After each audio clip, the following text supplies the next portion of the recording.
म नानीले स्कुल पुऱ्याउनु जाँदैछु। आज चाहिँ ढिलो भयो र आमा छोरा हतार हिँड्दैछ। बाटो अलिक अप्ठ्यारो छ। आजको मौसम चाहिँ राबङलामा घाम लागेको छ कति दिन बाद। कति यो पछाडि देख्दै गरेको चाहिँ स्कुलै हो। यो पनि गभर्मेन्ट प्राइमेरी स्कुल हो। त्यस्तो छिटो त जानु पर्दैन, बिहान 8:30 हिँड्दा ठिकै हुन्छ। तर पनि आज अलिक आमा छोरा ढिलो भइहाल्यो। के गर्दा एरिकले त्यसरी आफ्नो बेग चाहिँ आफै बोकेर हिँड्छ। कम्तीको गुड बाई पो छ। तर योपालि रुटिनहरू सबै चेन्ज भएर कम्ती रहेछ नि, बेसी छैन रहेछ। त्यस्तो गरौँ छैन होइन नि छ, बोक्नु सक्छ तर है।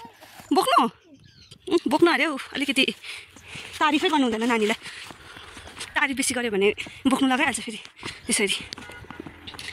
ल आजको दिन चाहिँ यस्तै छ आमा छोराको डेली रुटिन। आजदेखि त फुल पिरियड हुन्छ होला सबै।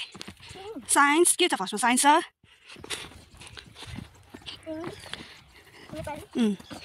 हिन्दी छैन, सोसल स्टडी छ, म्याथ छ, त्यति छ। 5th मात्रै छ हो, 5th सब्जेक्ट मात्रै छ, त्यहाँसम्म मात्रै छ। बेसी छैन छ योपालिको रुटिन त्यस्तो उयो छैन छ। कति दिन बादमा राबङलामा घाम लाग्यो यसरी तातो। हिजो लागेन, हिजो पानी परेन क्या त्यो झालमुरीले मलाई अहिलेसम्म भुँडी पोलिरहेछ। हो नि, म त सन्चै पाइनँ, बिसन्चो भयो।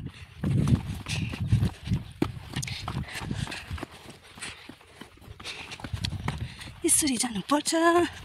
रोड पुग्नु चाहिँ अलिकति टाढो छ, ओह्रालो है भाइ। हिलो हुन्छ नि हौ रेनी सिजनमा त यो बाटो त। कालो देखिरहेको छु। ग्याल्छेन कापा हो, ग्याल्छेन कापाको गाडी हो त। ग्याल्छेन चाहिँ छैन होला, जाउँ। GYLSEN होला नि।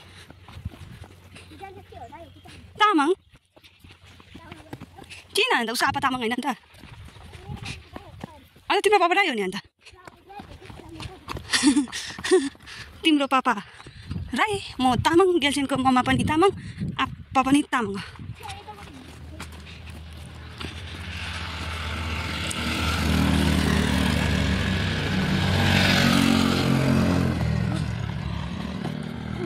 लसै जो होइन हाँसेङ हो के को गाडी आयो एरिक।